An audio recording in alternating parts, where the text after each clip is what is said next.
কিন্তু বোঝানো অত সহজ বিষয় নয়। এবার জনগণ তো ওরা তো অতটা শিক্ষিত নয় যে পুরো সমাজ কাঠামো, রাজার এই স্বৈরাচারী শাসন সম্পর্কে তারা অবগত হবে, জানতে পারবে।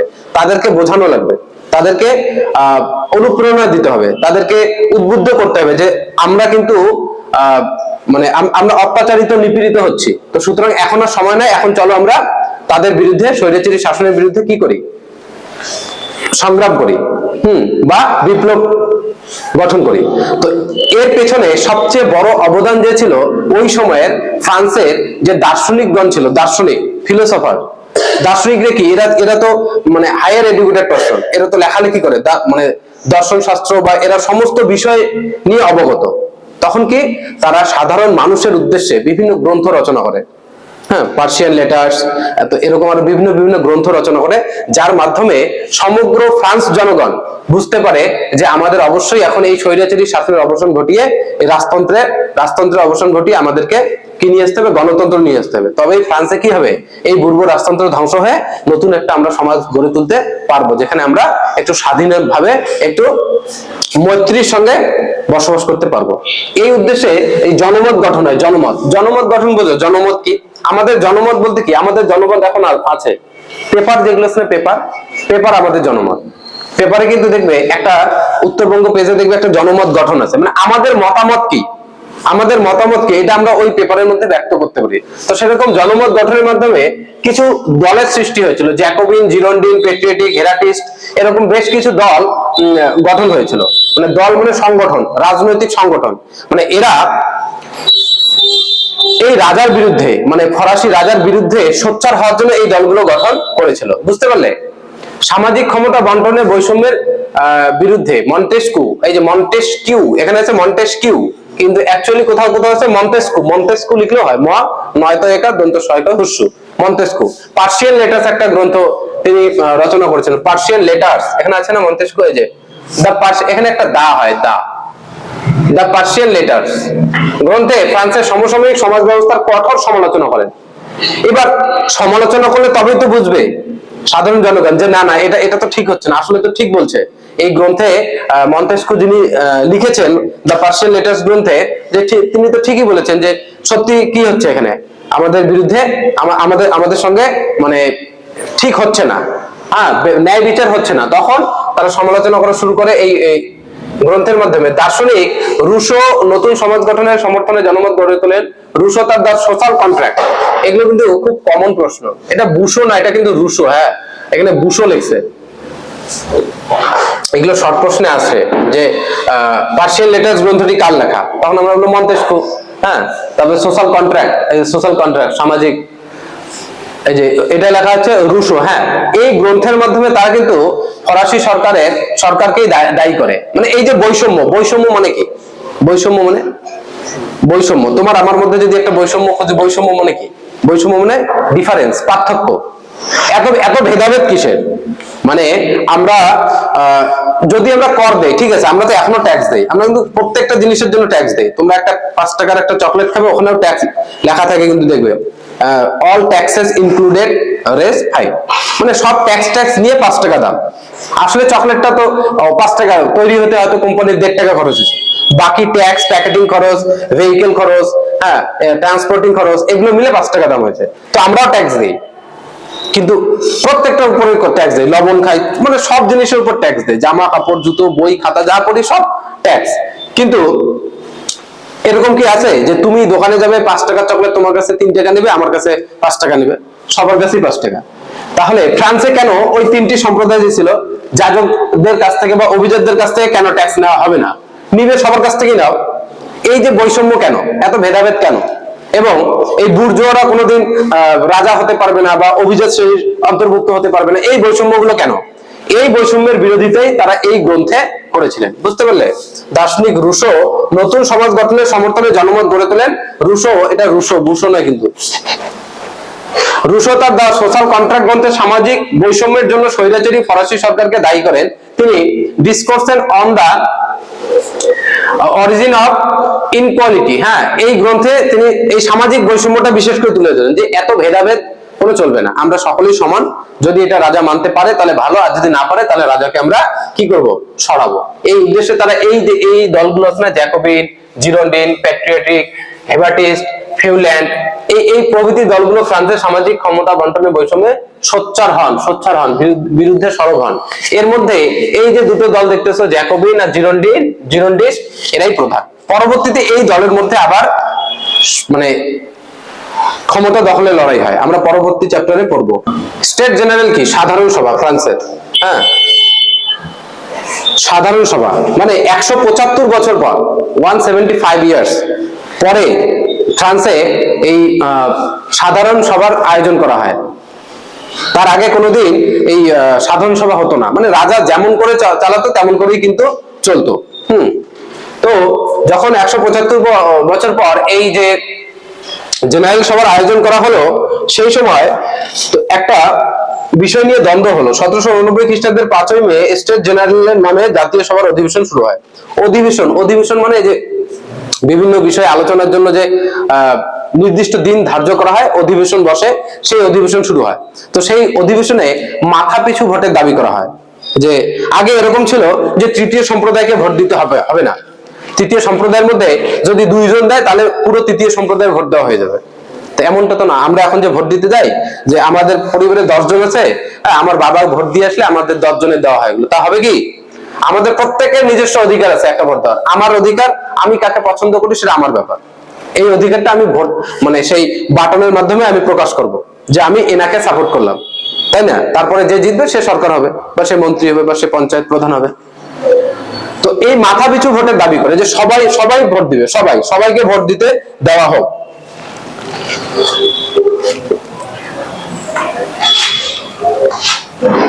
তো এবার এখানে আরেকটা বিষয় আছি আমরা, বাস্তিল দুর্গ মানে স্বৈরাচারী শাসনের একটা কি বলবো, আখড়া মানে স্বৈরাচারী যে স্বৈরাচারী শাসনের প্রধান একটা কেন্দ্রবিন্দু ছিল কিন্তু বাস্তিল দুর্গ। এই ফরাসি বিপ্লব কতটা মারাত্মক হয়ে উঠেছিল সেটা এই বাস্তিল দুর্গের পতনের মাধ্যমে কিন্তু আমরা বুঝতে পারি। মানে সাধারণ মানুষ, এই তৃতীয় সম্প্রদায়ের মানুষ, এবং পরবর্তীতে আমরা পড়বো অভিজাত যে আছে, অভিজাতরাও কিন্তু তৃতীয়দের সঙ্গে মিল হয়ে যাজকদের বিরুদ্ধে বা রাজার বিরুদ্ধে একদম স্বৈরাচারী শাসনের বিরুদ্ধে সোচ্চার হয়েছিলেন, এবং তারা বাস্তিল দুর্গের পতন ঘটিয়েছিলেন। বাস্তিল দুর্গ হচ্ছে এমন একটা দুর্গ যেখানে ওই যে লেত্রো দা ক্যাশে আর লেত্রো দা গ্রেস পড়েছো না, যে গ্রেপ্তারি পরোয়ানা বিনা বিচারে সবাইকে নিয়ে গিয়ে ওই বাস্তিল দুর্গে বন্দী করতো। তো সেই দুর্গ তারা ভেঙে ফেলে এবং বন্দী যারা আছে তাদেরকে কি করে, মুক্তি দেয়। এটা হচ্ছে বাস্তিল দুর্গের পতন। আমরা পড়বো বাস্তিল দুর্গের পতন সম্পর্কে। আচ্ছা, টেনিস কোর্টের শপথ। মাথা পিছু ভোটের দাবি না মানায় তৃতীয় সম্প্রদায়ের প্রতিনিধিরা নিজেদের জাতীয় সার্বভৌম ক্ষমতার অধিকারী বলে ঘোষণা করেন। মানে মাথা পিছু ভোটের দাবি মেনে নেয় না। সাধারণ সভায় জেনারেল অধিবেশন যখন হয়, যে মাথা পিছু ভোটের দাবি করে, তারা মেনে নেয় না যে না, আমরা মাথা পিছু ভোট মানবো না। তো এটাতে তৃতীয় সম্প্রদায়ের মানুষজন কি করে, তৃতীয় সম্প্রদায়ের যারা প্রতিনিধি আছে, প্রতিনিধি সবাই তো যাবে না, প্রতিনিধি থাকবে। আমাদের প্রতিনিধি যেরকম আমাদের হয়ে কথা বলে কে, আমাদের হয়ে কথা বলে পঞ্চায়েত বা কাউন্সিলর আবার জানায় কাকে, মন্ত্রীকে, মন্ত্রী জানাবে সরকারকে। এরকম একটা, এরা আমাদের প্রতিনিধি, আমাদের হয়ে কথা বলবে। আমরা তো ডিরেক্ট সরকারের সঙ্গে কথা বলতে পারবো না, আমাদের যা অভিযোগ আছে আমরা এনাদের জানাবো, তাই তো। তো এই যে ন্যাশনাল অ্যাসেম্বলি, যে জাতীয় পরিষদ গঠন হয়, তো এই পরিষদ এক ঘোষণায় বলে যে কর ধার্যের অধিকার রয়েছে একমাত্র তাদেরই। এই প্রেক্ষাপটে রাজা সরাসরি জাতীয় পরিষদকে বেআইনি ঘোষণা করে। মানে তৃতীয় সম্প্রদায় বলে কর কত হবে না হবে সেটা আমরা ধার্য করব, তৃতীয় সম্প্রদায় বলে যে আমরা ধার্য করব। তো রাজা কি এটা মেনে নেবে? তৃতীয় সম্প্রদায় বলে কর কে কত দিবে বা কোন উৎপাদনের উপর বা কোন উপাদানের উপর আমরা কর দেবো সেটা আমরা ঠিক করব। তো এটা তো রাজা মেনে নেবে না, আর নেয়নি। তো তিনি সভাকক্ষে তালা ঝুলিয়ে দেন, তৃতীয় সম্প্রদায়ের সদস্যরা সভাকক্ষে তালা বন্ধ দেখে ক্ষুব্ধ হন। মানে সবাই বন্ধ, কোনো সভা হবে না, কোনো সবাই আলোচনাই হবে না, যাও যেমন চলছে তেমনই চলুক। তো রাজা তালা ঝুলিয়ে দেয়। এবার তারা সবাই এসে দেখে কি সভা বন্ধ মানে কক্ষ বন্ধ, তখন তারা পাশের টেনিস কোর্ট, টেনিস তো জানো একটা কি, টেনিস একটা কি খেলা, সে টেনিস কোর্টের মাঠে গিয়ে ওথ নেয়, ওথ মানে শপথ, শপথ গ্রহণ করে যতদিন না পর্যন্ত তারা তৃতীয় সম্প্রদায়ের এই মাথা পিছু ভোটের দাবি মেনে নেবে ততদিন তারা এই শপথ ভঙ্গ করবে না, ততদিন তারা এই আন্দোলন চালিয়ে যাবে। তো দীর্ঘ সময় ধরে মানে কিছুদিন ধরে এটা আন্দোলন চলছিল, পরবর্তীতে শেষে বাধ্য হয়ে তৃতীয় সম্প্রদায়ের সমস্ত দাবি দাওয়া গুলো মেনে নেওয়া হয়। এটাই হচ্ছে টেনিস কোর্টের শপথ, যেটা হয়েছিল 1789 খ্রিস্টাব্দের 20 জুন। কত হয়েছিল? 1789 খ্রিস্টাব্দের 20 জুন, বুঝতে পারলে? এই সময় হচ্ছে ওই টেনিস কোর্টের শপথ হয়েছিল। টেনিস কোর্টের শপথ 4 নম্বরিতে আসবে, গুরুত্ব আসবে, টেনিস কোর্টের শপথ 2 নম্বরিতে আসবে। তাহলে যদি বলি যে টেনিস কোর্টের শপথ কি, সংক্ষেপে বলি, তাহলে এইভাবে বলতে পারি আমরা যে 1789 সালের 20 জুন তৃতীয় সম্প্রদায় মাথাপিছু ভোটের দাবিতে সভায় উপস্থিত হয়, কিন্তু গিয়ে তারা লক্ষ্য করে যে রাজা সেই সভাকক্ষ তালা বন্ধ করে রেখেছে, কারণ রাজা এটা মানতে রাজি ছিল না যে তৃতীয় সম্প্রদায়ের মাথাপিছু ভোটের দাবি এটা কখনোই তারা মেনে নেয়নি, এবং তারা যে নিজেই কর ধার্য করবে এটাও তারা কখনো মেনে নেয়নি, যার জন্য তারা তালা ঝুলিয়ে দেয়। কিন্তু তৃতীয় সম্প্রদায়ের মানুষ যখন সভাকক্ষে উপস্থিত হয়ে দেখে যে তালা বন্ধ, তখন তারা পাশের টেনিস কোর্টের মাঠে গিয়ে এই শপথ নেয় যে যতদিন না রাজা তাদের এই দাবি দাওয়াগুলো মেনে নেবে ততদিন তারা তাদের এই রাস্তা থেকে বা এই আন্দোলন থেকে পিছু হটবে না। এটাই টেনিস কোর্টের শপথ। বোঝা গেল ক্লিয়ার একদম যে 1789 খ্রিস্টাব্দে 20 জুন ঘটনাটা ঘটে। কার বিরুদ্ধে হয়? রাজার বিরুদ্ধে। কেন হয়? তাদের দাবি দেওয়া মেনে নেয়নি। আমরা তো এখন আন্দোলন করি, কোথাও ধরে নাও কোন সরকার কোন একটা নিয়ম চালু করলো, আমরা মানছি না, তো সরকারি জায়গায় গিয়ে আমরা আন্দোলন করি, স্লোগান তুলি, কি মানছি না, মানবো না, তাই না? এরকম স্লোগান। তারাও হয়তো ওরকম আন্দোলন করছে, মানছি না, মানবো না, আমাদের দাবি মানতে হবে। হ্যাঁ,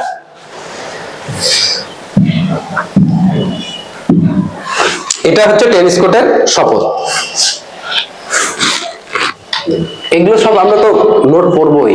বাস্তিল দুর্গের পতন এতক্ষণে আসলো কেন? 14 জুলাই। তার মানে টেনিস কোর্টের শপথ আগে হয়েছিল, তারপরে বাস্তিল দুর্গের পতন জুন জুলাই। হ্যাঁ, 1789। বাস্তিল দুর্গ ছিল ফ্রান্সের বুর্ব রাজবংশ, যে বললাম বুর্ব রাজবংশের রাজাদের স্বৈরতন্ত্রের প্রতীক। মানে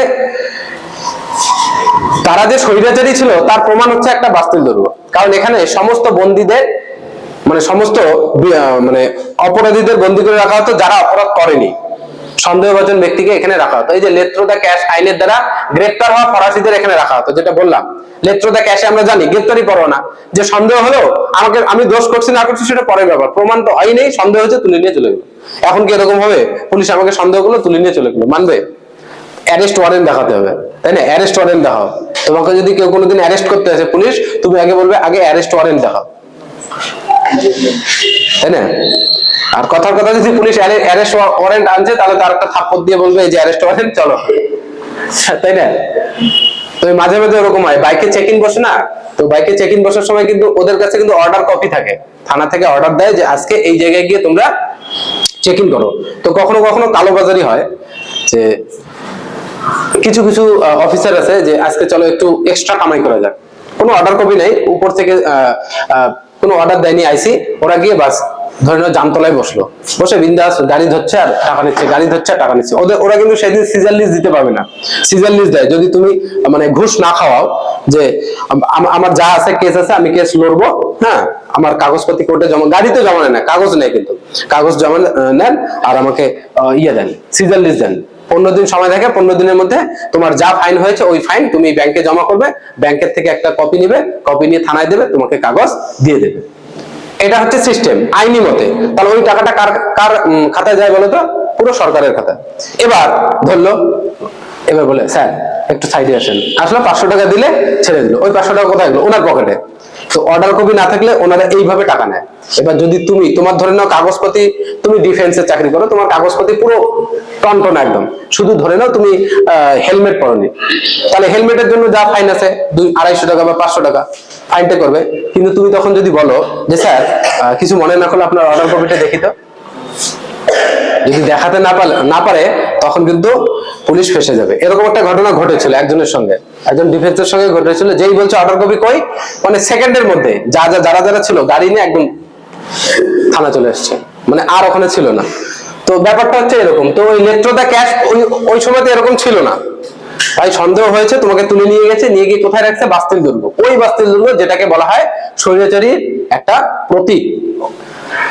তো প্যারিসের উত্তেজিত জনতা, প্যারিস ফ্রান্সের রাজধানী, প্যারিস এটা মানে বলা হয়নি না? হ্যাঁ, ফ্রান্সের রাজধানী প্যারিস বলা হয়েছিল। প্যারিস তো খুব কি, প্যারিসে কি আছে বলতো?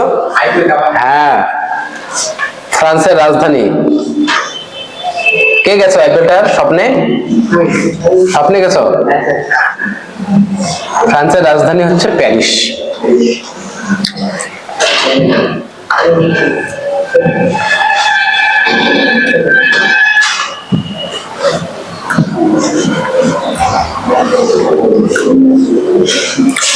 এই প্যারিস শহরের জনগণ, এই প্যারিস শহরের জনপ্রিয় মন্ত্রী নেকার ছিল হচ্ছে সোরস লুয়ের একজন জনপ্রিয় মন্ত্রী মানে অর্থমন্ত্রী। এই নেকারকে পদচ্যুত করে, এর প্রতিবাদে ক্ষিপ্ত হয় জনতা। নেকার কিন্তু ভালো ছিল। নেকার এই বৈষম্যের বিরুদ্ধে কথা বলেছিল যে এত বৈষম্য কিসের, কর ব্যবস্থার মধ্যে এত বৈষম্য থাকা উচিত নয়। তো নেকারকে পদচ্যুত করে, সাধারণ মানুষ কিন্তু খেপে গিয়েছিল। তখন সশস্ত্র জনগণ, সশস্ত্র মানে জানো কি সশস্ত্র মানে? সশস্ত্র মানে অস্ত্র শস্ত্র নিয়ে, খালি হাতে না, অস্ত্র শস্ত্র নিয়ে বাস্তিলে আটক বন্দীদের মুক্ত করে দুর্গের মজুদ অস্ত্রগুলি আবার দখল করে নেয়। যে কোনো আন্দোলনে দেখবে আগে সরকারি জিনিসটা ক্ষতি করে। এখানে কোন আন্দোলন হোক, প্রথমে কোথায় আঘাত আনবে বলতো? সরকারি অফিসগুলোতে, হসপিটাল ভাঙবে, থানা ভাঙবে, হ্যাঁ, সরকারি যেগুলো প্রতিষ্ঠান আছে, এসডি অফিস ভাঙবে, বিশেষ করে এসডি অফিসের উপর বেশি টার্গেট। পার্টি, সেটা যদি পার্টির হয়, মানে হ্যাঁ ওই সরকারের পার্টি অফিস ভাঙবে। এখানে এখন এই রাজ্যের যে সরকার আছে সেই সরকারের বিরুদ্ধে যদি কোনো আন্দোলন হয়, আগে চলো এই পার্টি অফিস ভাঙো, তারপরে সরকারি জিনিস ভাঙো। তা এটা মানে কি? ভাঙা মানে কি? ভাঙা মানে হচ্ছে তারা আন্দোলনটাকে সোচ্চার করার জন্য সংবাদ মাধ্যমটা আরো যাতে এসে বিষয়টাকে ক্যাপচার করে, যে কেন ভাঙছে, কেন ভাঙবো না, কেন সরকার এমন কেন করলো, তখন তো তারা তাদের বক্তব্য রাখবে। তো এই বাস্তিল দুর্গ, আর যেখানে হাঙ্গামা করবে দেখবে সেটা লুটপাট করে, শুধু হাঙ্গামা করে না। পার্টি অফিস ভাঙলো তো চেয়ার টেবিল তুলে নিয়ে চলে যাচ্ছে। আচ্ছা, বাংলাদেশের ঘটনাটা শুনছো? বাংলাদেশে হাসিনা সরকারকে যে শেখ হাসিনাকে বের করে দিল, ওনার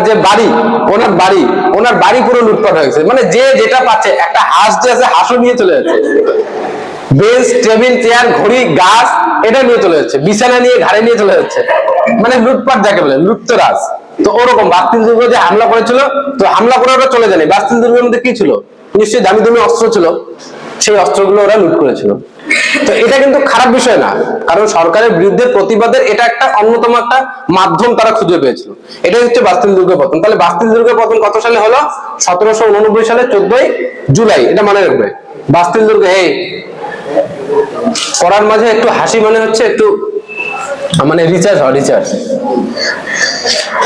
আচ্ছা, বাস্তিল দুর্গ, আর পেন্সিল থেকে আমার হাতে লাগাই ভালো। বাস্তিল দুর্গের পতন কত হয়? 1789। এটা মনে রাখবে, এই চ্যাপ্টার সব 1789, আর তারিখ আলাদা আলাদা থাকবে। 1789 এর 14 জুলাই, তাই না? আচ্ছা, জুলাই হয় না? তাহলে তো আগে হয়, টেনিস কোর্টের শপথ। আর শপথ না নিলে ওরা আঘাত করবে কিভাবে? ওখানেই তো শপথ করে, টেনিস কোর্টের শপথ। এই তোমাদের নামগুলো শোনা নেই রে, কার কি নাম?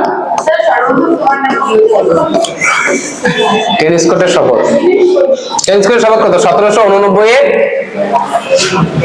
20 জুন। এখানে আমার ভাইস্তে আছে একজন, জানো? আমার দাদার ছেলে, ওই পিছনে বসে আছে, আরমান। আর হচ্ছে বাস্তিল দুর্গের পতন।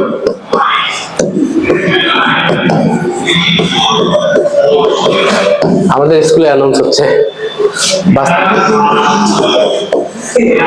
বাস্তুল যুগের পতন কবে হয়?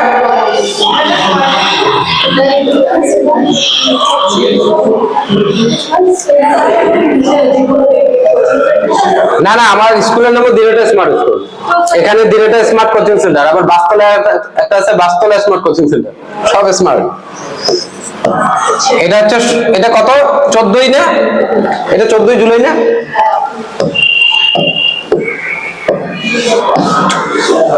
আমার নাম হচ্ছে ইয়াসিন, ইয়াসিন হক। কঠিন, বাংলায় লিখে দেয়। এবার তোমাদের নাম কি? তোর নাম কি? আদিত্যশীল শর্মা। তোর নাম? সূর্য। তোর নাম? তোর নাম? তুই তো শিবুদার মেয়ে। তোর নাম? সিমরান। তোর নাম? তোর নাম? শুভশ্রী সাহা। ওর নাম তো আরমান।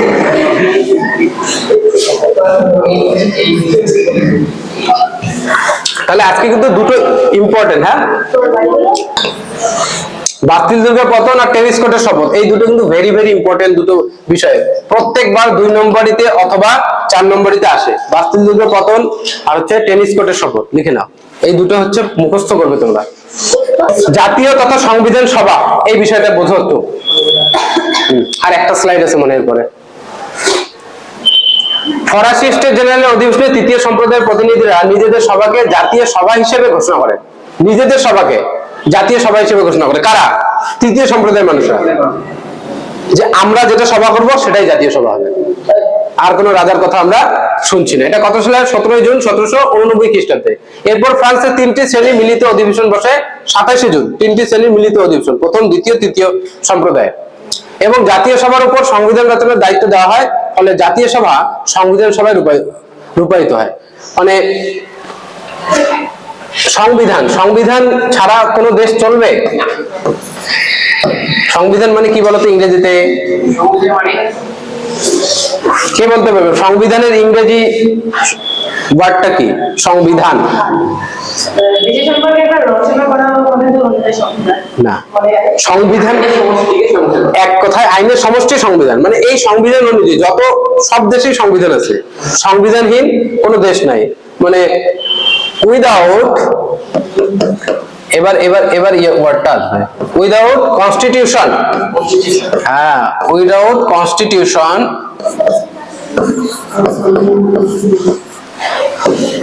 cannot make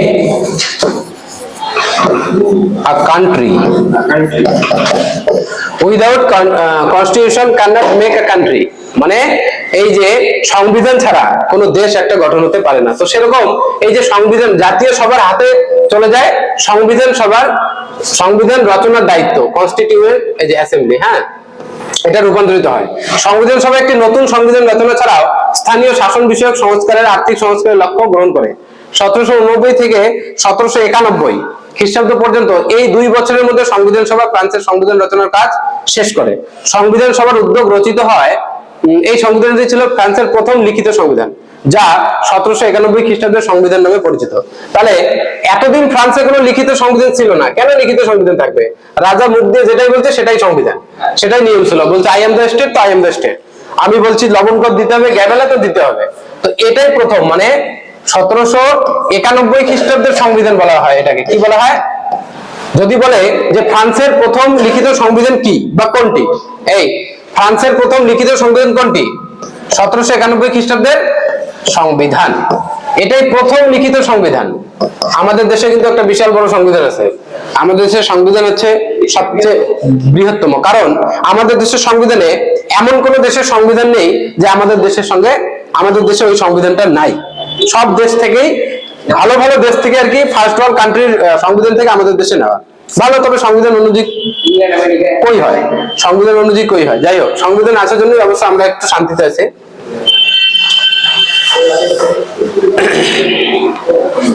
এই যে 1791 খ্রিস্টাব্দের সংবিধান মনে থাকবে যে যদি বলে ফ্রান্সের প্রথম লিখিত সংবিধানটির নাম কি বা ফ্রান্সের প্রথম লিখিত সংবিধান কি, তাহলে কি লিখবে?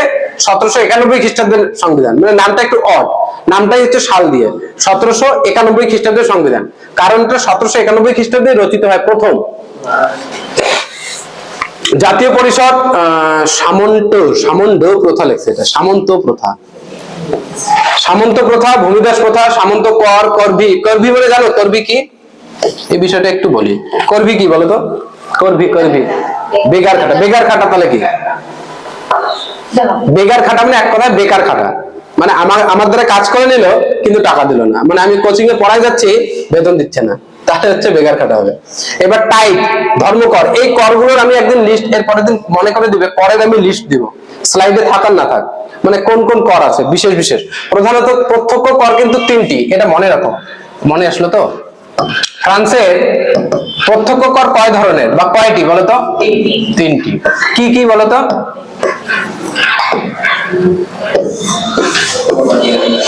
তিনটি হচ্ছে, একটা ভূমিকর, কি একটা? একটা হচ্ছে ভূমিকর, আর একটা হচ্ছে আয়কর, আরেকটা হচ্ছে না ধর্মকর না, ভূমিকর, আয়কর, আরেকটা হচ্ছে না মৃত্যুকর না, এগুলো পরোক্ষ কর। ভূমিকর, আয়কর, আরেকটা হচ্ছে, দাঁড়াও একটু দাঁড়াও মনে করতে দাও। ভূমিকর, আয়কর, একটা রোজগার হলো কর, একটা উৎপাদন কর, কোনো কিছু উৎপাদন করব তার জন্য একটা কর। ভূমিকর হচ্ছে ভিংটিএম, আর আয়কর হচ্ছে টাইট। এই 3 প্রকার কর মনে রাখবে কিন্তু, এই 3টি হচ্ছে প্রত্যক্ষ কর। এই যে টাইট, ধর্মকর প্রভৃতি বিলুপ্তি ঘটায়, মানে যেগুলো একটু পরোক্ষ কর ছিল সেই পরোক্ষ করগুলোকে হটিয়ে দেওয়া হয় সংবিধান থেকে, যে এই করগুলো দিতে হবে না, কিন্তু যেগুলো মেইন কর আছে সেগুলো দিতে হবে, কারণ সরকারের ইনকাম কিন্তু এই ট্যাক্স থেকেই আসে। মানুষ ও নাগরিকের অধিকার ঘোষণা করে 26-এ, এই যে একটা সুন্দর সংবিধান সভা মানুষ ও নাগরিকের অধিকার ঘোষণা করে। মানুষ ও নাগরিকের অধিকার কত? 26শে আগস্ট 1789 খ্রিস্টাব্দে। এই ঘোষণার দ্বারা মানুষের সার্বজনীন অধিকারগুলি রক্ষার চেষ্টা করা হয়। এই ঘোষণাপত্রটি ফ্রান্সের পূর্বতন আমল ওল্ড রিজিম বা ওশিয়া রিজিম নামে পরিচিত। বিলোপটা আরেকটা আছে, আরেকটা বিষয় তোমাদের বোঝাই, টুকরো কথাটা এখানে তুলে নেই। একটা আছে ওল্ড রিজিম, মানে হচ্ছে এই যে ওশিয়া রিজিম কথাটার মানে কি? ওশিয়া রিজিম কথাটার মানে কি? ওশিয়া রিজিম বা এটাকে বলে ওল্ড রিজিম, বা এটাকে ওদের ভাষায় বলে অসিয়া, চন্দ্রবিন্দু, অসীয় বা অসিয়া রিজিম। এটা কি? এটা হচ্ছে এক কথায় সংক্ষেপে যদি বলি, ফ্রান্সের যে প্রাক বিপ্লব, ফ্রান্সের যে পূর্বতন সিস্টেম ছিল, সমাজ ব্যবস্থা ছিল, সেটাই ছিল ওশিয়া রিজিম। এই ওশিয়া রিজিমকে হচ্ছে সম্পূর্ণভাবে বিলুপ্ত ঘটানো হয়, এবং এই যে মানুষ ও নাগরিকের অধিকার ঘোষণা করা হয়। মানুষ ও নাগরিকের অধিকার, আমাদের যা অধিকার, মানুষের বা নাগরিকের যেটা অধিকার, সেটার উপর ভিত্তি করে সংবিধান রচিত হয়। এটাই হচ্ছে সংবিধান সভা বা জাতীয় সভা।